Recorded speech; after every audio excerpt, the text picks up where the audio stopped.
everybody. I was just doing a little maintenance on the tank and thought, hey, let's shoot a quick video today. Ladybird's looking cute.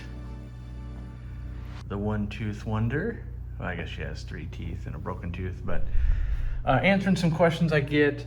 People have been asking, not a ton, but some people have been asking, what magnet is this? It'll do a 1-inch thick aquarium. It's called a Mighty Magnet, and you get them at mightymagnets.com. Something like this thing was like $200. It is not cheap. The other thing I want to address is filtration. I still only have the one FX6 on here, and it is definitely time to do maintenance. And how do I know that it's time to do maintenance? So one, I just did the glass, and so that added some debris to the water. You can see it's kind of cloudy, right? One thing would be, how fast does it clear that up? And it was a little bit murky beforehand. And so what I would need to do at this point is pull the panel off and take the FX6 and clean it, which maybe I will do that post video. If not, it'll go for another day. And that's what I don't necessarily like about canister filters, if you watch my other videos, is that they're so easy to neglect. They're like, well, of course it could hold like another day or two of food. And as we keep feeding Ladybird more and more, you can kind of see some of the effects. So we've got the Juraparis here, but they're also digging stuff up and adding, you know, clams are going bloop, clam shells, and getting sucked to this thing. So I need to clean the intake. And overall, with the geos, they do clean the bottom a lot and keep it churned, but they put everything into the water column. And so what happens a lot of times when you add a fish like that is that your filtration's kind of going to get overworked. It's going to collect a bunch of stuff and you're going to get debris. And this would be a good sign that there's poor water flow right here. So another thing you could diagnose in your aquarium, if you have debris building up on stuff, like this pipe, I could probably use another power head or something like that. And that's, you know, this aquarium, we kind of got bamboozled by events and just stuff with Dean's life and trying to keep pushing forward. So we only have the one FX6 inlet and outlet right there. Another one's supposed to be right here, and then another intake over here, right? We've only done half the job, and I think the other one's sitting right here. So it's not a case of gotta buy it. It's literally sitting brand new in the box right there. But we still want to make them be able to pull out and do some cool things. So we haven't set it up yet. On this side, I did not scrub down the algae so that the autos have something to snack on whenever they want. Like, there's still plenty of algae in here, don't get me wrong. I need to add some like bristlenose, but I leave that, and you can see right where the light is where it makes the most. I think that makes sense to most people. Like, oh yeah, where there's light, it's gonna be a nutrient concentration.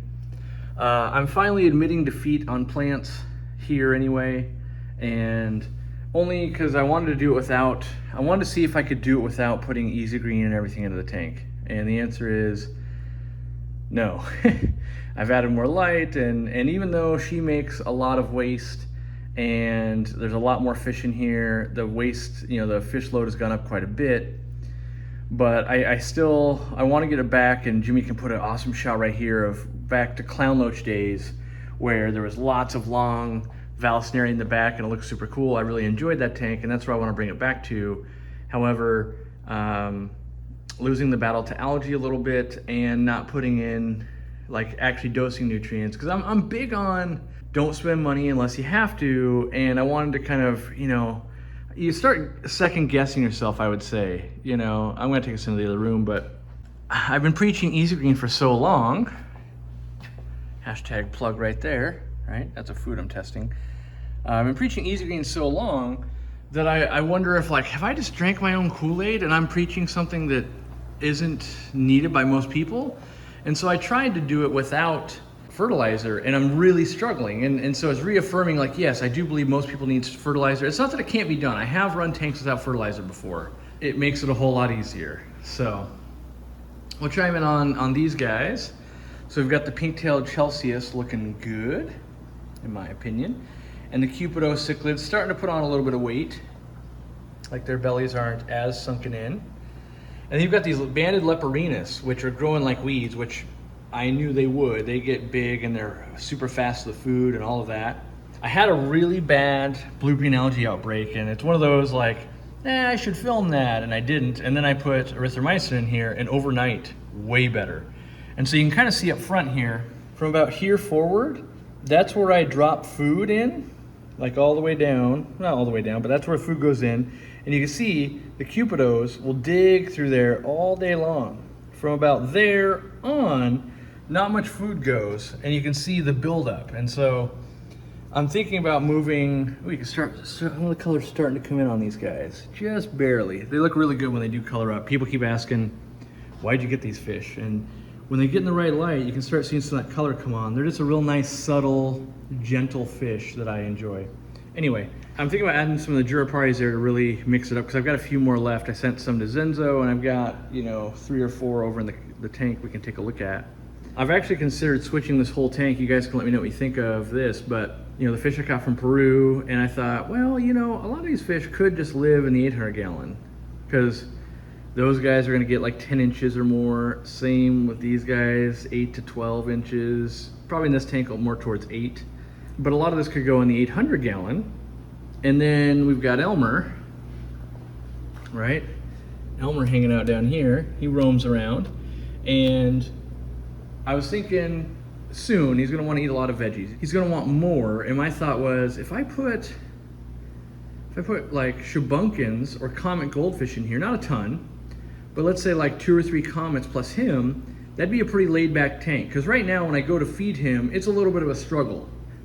You know, I grabbed some of this tester food, number A. That's right, number A. And I put some of that in. Right, these guys are quick to be eaten. Elmer's already like, oh, I didn't realize it was time to eat. But he's now got to compete with all of these fish, right? And so I might put some algae wafers in next from Cory. So put some of those in, right? And he's like, oh man, this already seems like too much work. I'm gonna go back to my hide. And he will come out and eat. And so a lot of times I am dropping some, because these guys are going nuts, right? Sorry for the colors changing based on where I look. But I will drop some right over here. You know, like maybe 2 there. And then those will kind of go down. See, already like, oh, I'll take that snack. And these guys, so even though there's a bunch over here, they just love to hound the food. And so he does come back around and he's like, okay, I'll eat. And we'll put some over here just for good measure, because sometimes he likes to do a lap of the tank. But these guys are absolute gluttons. They eat a ton, which is good that they're from the wild. They're eating really well.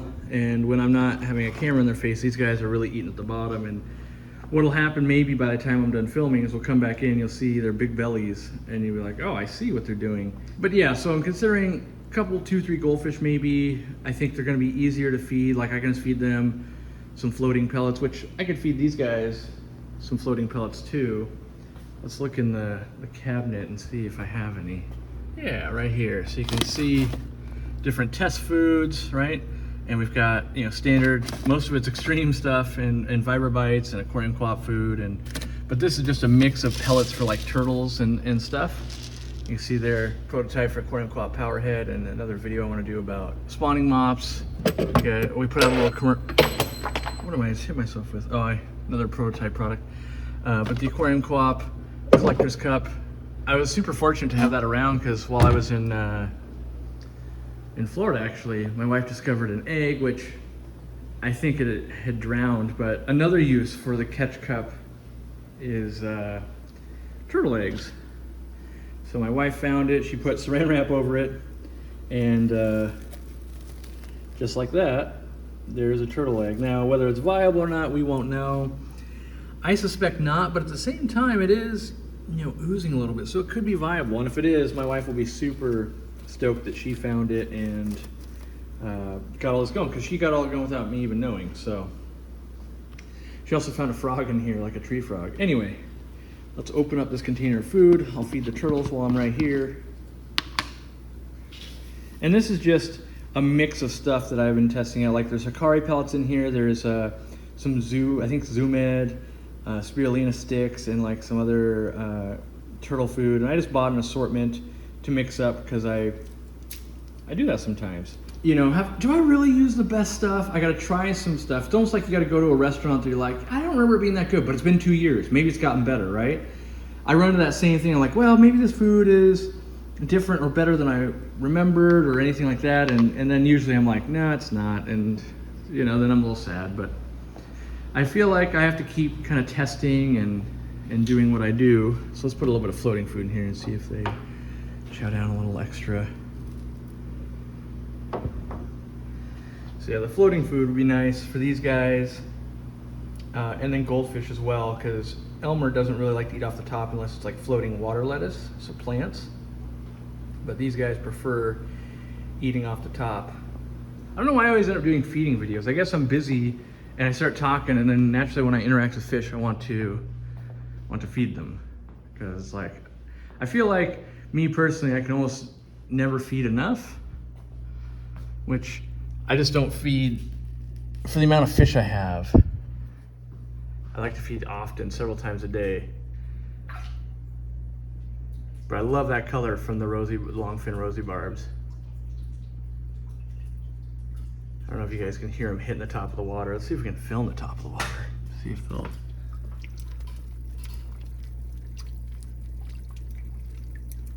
So yeah, real active. Still have an auto feeder right there. I actually was recharging it with a battery for my camera. That's why I'm using my cell phone instead of that. I forgot I left it up there to recharge it because I've got it going a couple of times a day. I actually want to have that feed a little bit more. Click. All right. Mostly checking in on plants. I ordered a bunch of, so I went to Florida and I got inspired, which that's one of the best reasons to go to events if you don't go to events. Look at them nomming. And there was a vendor, so I was at a booth the whole time, but I saw some people buying some mangroves, and I'm like, oh yeah, I haven't done that in so long. So I bought some freshwater mangroves on eBay, and they've taken weeks to ship, but one of my goals is to get more plants growing up and out of the totes, which you guys have heard me say that. My wife's got a big pothos plant we might bring out here. Oh, we can see the cardinal shrimp today. See if I can zoom in on them. These guys are the best. I still have them alive. So my hard water so far, you can see they look like they're dancing when they're really picking at stuff. I have an update on this tank too. So I've got a plan for this tank that I think I stole, or at least got inspired. I think it was from Fish for Thought. And I think he did a shrimp tank lately. There was just like one big rock, and I was like, yes, that's exactly what I want to do with my cardinal shrimp. And so we found this big rock for 20 bucks at the show in Florida, and it's, you know, like that big or something. And I just want to see, instead of them being on a piece of plastic, which doesn't look good at all, this nice natural stone, it looks more like the background. I want to see them crawling over that. Extreme, being that they're based in Florida, they took it home for me on a pallet, and next time we order a bunch of Extreme, they're gonna ship it out on the pallet instead of me having to try to fit it in my suitcase. So if you guys order a bunch of Extreme, I get this rock sooner. Or picking up ideas from other places and going, how could I do that? And like, I think his, and I can't remember off the top of my head, but I think his tank was like a 5-gallon or something real small, but I was like, I had wanted to do that for this tank. I was thinking a big piece of lace rock, but yeah, seeing it in person, not in person, in the video, I was like, yeah, I should do that. That does look good. Live baby brine shrimp is the best food you can offer growing fry for most species of fish. Additionally, many of your smaller adult fish will enjoy this wonderful food as well, and it may even help trigger them to spawn. Using Aquarium Co-op's brine shrimp eggs in a Zis brine shrimp hatchery can yield great results. Simply add 2 tablespoons of aquarium or marine salt in 2 liters of water, add a teaspoon of brine shrimp eggs, reattach a lid, which has a space for a heater and a supply thermometer, add air and a light, and soon you'll be hatching brine shrimp. To harvest your brine shrimp, remove the air to let things settle. The empty shells will float to the top.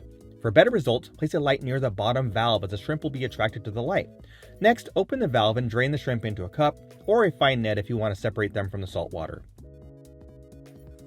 Get your Aquarium Co-op brine shrimp eggs, measuring spoon, Zis brine shrimp hatchery, and aquarium salt at aquariumcoop.com. Part of the reason I haven't just brought a ton of plants home is it's not easy to get plants into the country, and we run out. Well, I don't run out all the time, but I want to make sure we don't run out, so I don't bring a bunch home. Lips for eel still being cool down here. Just feed him and figure out where he's going to live long term. That's what I haven't 100% figured out yet.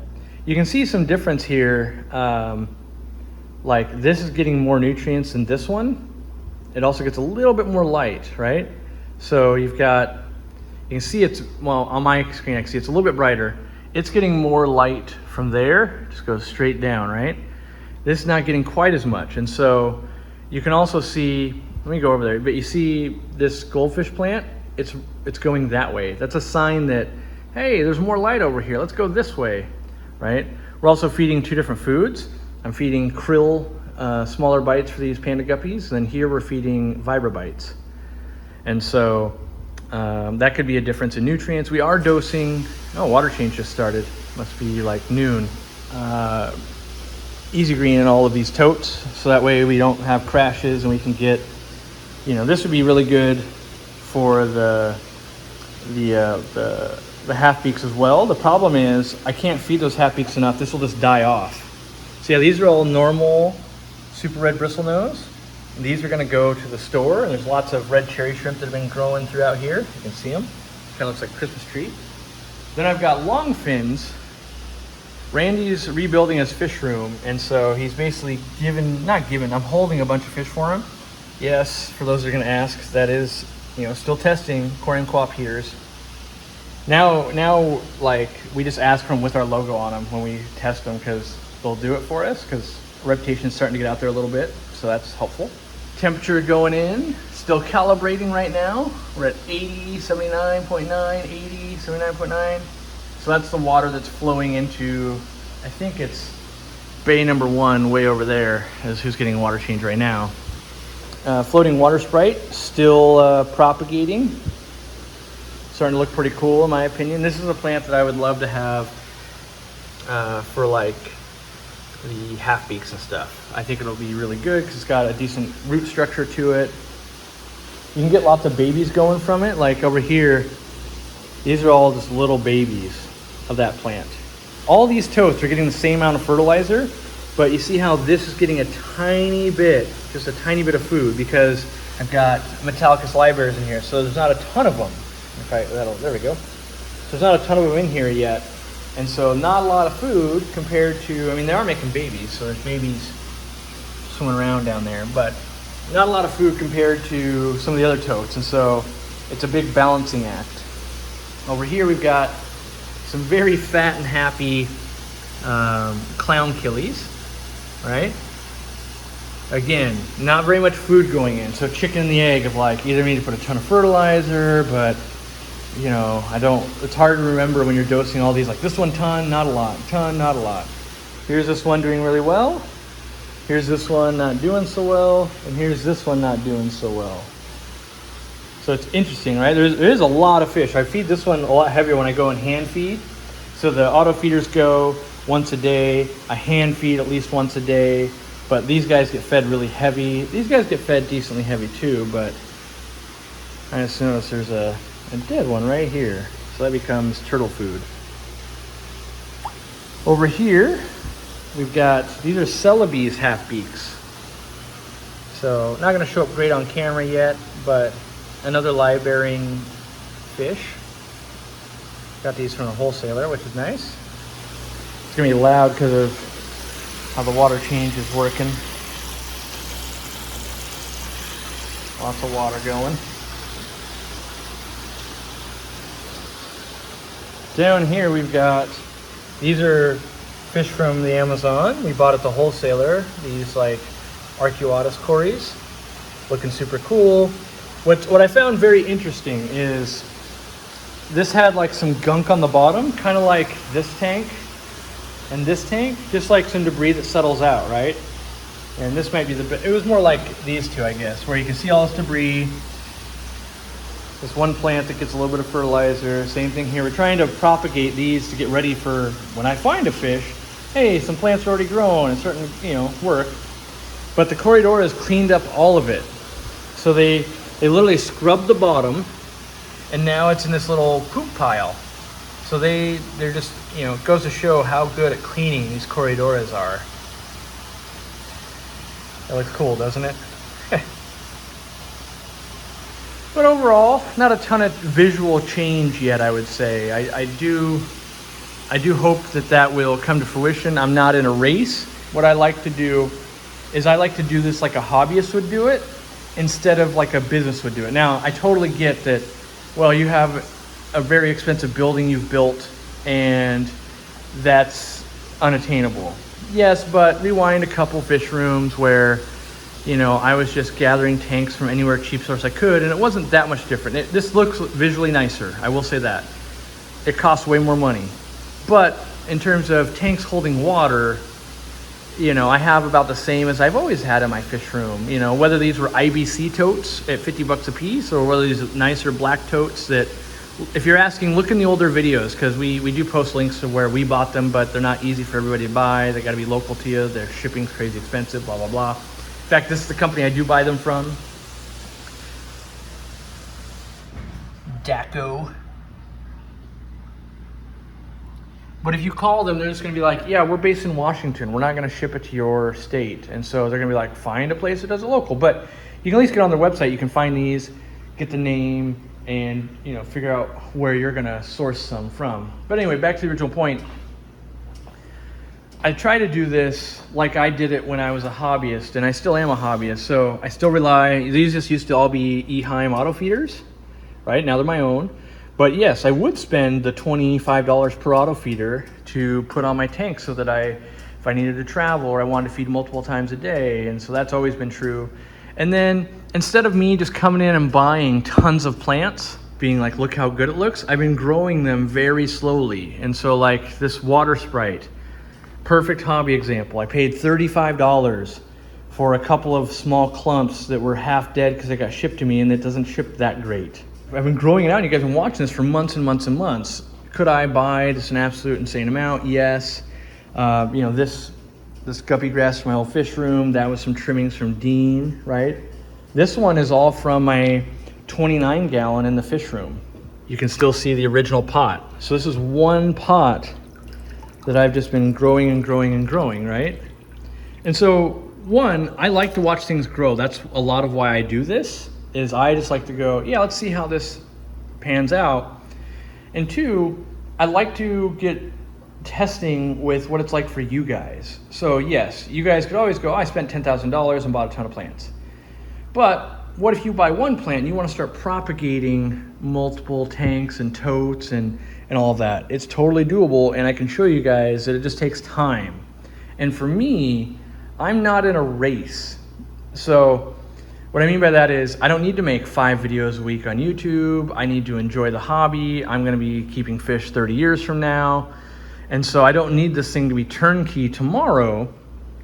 And because I've done that before, I've bought my way to, let's have this look really good. Let's make a bunch of YouTube videos. Let's do all this. And for me, once I hit the done part, basically everything looks good and it's done. I have no more to do, and I don't spend a lot of time in there. I breed some fish. You know, my end goal would be every one of these is completely filled with plants, right? And we're not even close to that yet. But I've got some Anubias in there, and with the 800 gallon, you saw that not looking that great as far as plant goes. But I only put a few pots in there, and no, I actually got some of the valve from Lake Tanganyika from our summer like barbecue for the club. Right? Even though I own a warehouse full of Vallisneria, I still try to interact with club members and hobbyists and things like that. And so, you know, I just got to work on my game. And I feel aquatics are very much, it's you and your fish versus your dream. You can make almost anything happen, and I like to explore, I like to try things and see where stuff goes. I'm just doing it on a bigger level than, you know, than most. Honestly, what I've really been doing is making sure the business is robust through, you know, lean economic times and building out the team. You know, like this first time we're sending Jimmy next week, he flies on his own to go interview Ocean Aquarium. So I wanted to do like we did at Badfish, which if you watch that video, you notice like Cory wasn't in that video that much. It's because I want the team to build out their skill set of not relying on me to fill in the content. And then when that is, so then I could go, hey, go do this while, you know, while I'm working on a different project. And it's not that I'm getting away from the videos. It's just like right now I'm filming more videos. Jimmy's not here and he's working on stuff. We're trying to get out more and more and be more efficient. So yeah, it's turned into kind of a long video. Hopefully you guys got something out of it. You can see Elmer's like, all right, what's up? Now I'm doing my eatings. You cute, cuddly Little guy. He's like, oh, am I on camera? I don't eat on camera. He totally tuned in. Maybe if I get back, he won't. That's one thing that's discounted a lot of times. People don't realize how long it takes to get an animal used to a camera to be able to actually show them. Oh, don't mind if I do. Let's see if he just like drops it. It'd be hilarious. He's like, okay, now I go over here. Thanks, Dad. Thanks for hanging out. Hopefully we'll see you around, and I appreciate everything you guys do for us.